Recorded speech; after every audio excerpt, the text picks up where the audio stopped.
Hey, welcome back, folks. It is a terrific Tuesday on Liquid Lunch. Every day is terrific when we're still on the air. That's amazing. We're coming to you live as we do every single day, Monday to Friday, noon to 2 Eastern, from the Question Tequila Studios.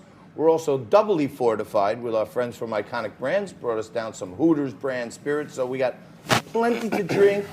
Yes, Mom, we're still on Broadway. We're at the Liquid Lunch Outpost down here in Lower Manhattan. Right down the street is the New York Stock Exchange, where the Bulls are on the run today. Market up 500. That's good. Bitcoin's hanging in there also. But we got to talk about something that's going on here in New York. And if it happens in New York, it starts happening all around the world. And joining us today, we have Emilio Ortiz and David Jacoby from City Pups.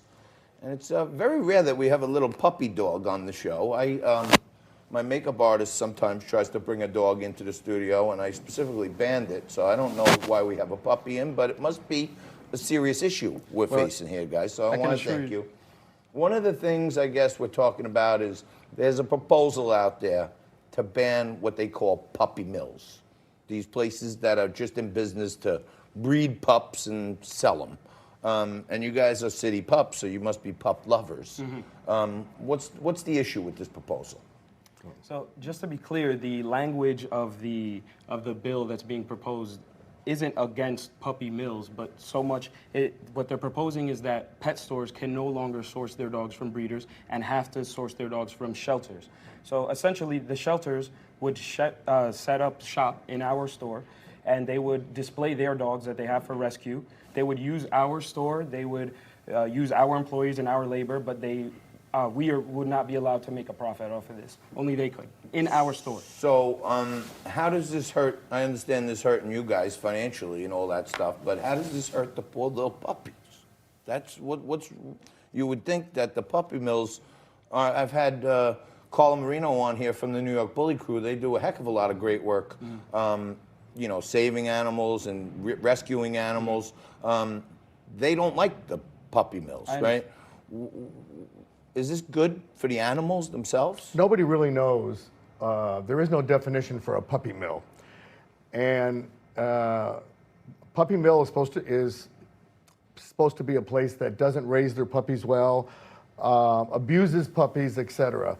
We have approximately 14 to 16 breeders that we buy from and we have in our store. These are not puppy mills, these are great breeders. And the city is just after us to close us, and all they want is shelter dogs.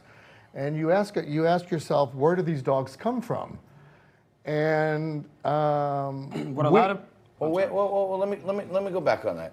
So I've heard both sides of the story. I'm not the biggest puppy lover. Okay, I know what to do. I put my hand out, I tickle them under the chin, and they leave me alone for the most part.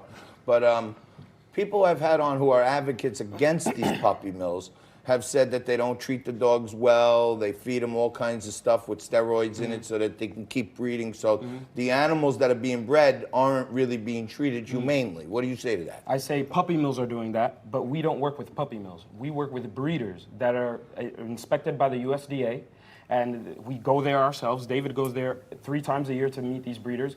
Any person that buys a dog in our shop, they know exactly where the breeder lives. They have the USDA inspection report. They have health records. If the dog gets sick, we will pay for it. All these things are offered, and what a lot of people don't realize is that pet stores are the most heavily regulated source of getting a dog. If you get a dog on the internet, there's zero regulation or recourse. If you get a dog at a shelter, there's zero regulation or recourse. So my question is, why is the integrity of a pet store owner always under question? Isn't someone that runs a rescue or an adoption center just as likely of getting a dog from a puppy mill? Why do we assume it's just us? Fair question. I mean, the reason that this was appealing to me is because I hate, as a capitalist, a free market capitalist, I hate the government trying to insert themselves in commerce. That's the last thing we want. Yes. But it is a double-edged sword. What's this little cutie's name right here? She doesn't have a name yet. She's still available. She is a little baby Morkie that's about 10 weeks old that we got from one of our breeders in Berryville, Arkansas. And another thing that I wanted to just bring up is that people don't realize there's only 80 pet stores in the entire state, whereas there's 500 rescue and adoption organizations in the entire state as well. So where do they get their dogs from? There's routinely dogs everywhere. And they're tax exempt. They pay no taxes.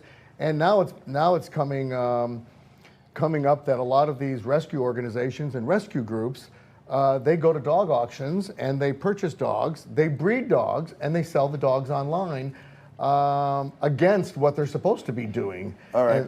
And just one final point. We got to leave it there. We got to have you guys back. I have railed against the NFL for rolling out Michael Vick as an icon when we know he's a dog torturer and a dog murderer.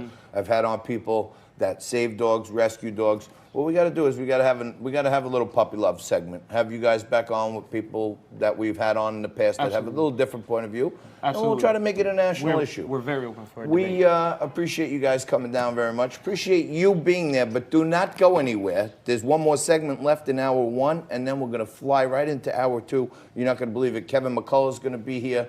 We're going to mix it up with Black by popular demand. Tisha Powell, Martavius Roberts are going to be here. We're going to wrap up with James Dickey, the state chair for the Texas Republican Party. You're watching Liquid Lunch. Quick break.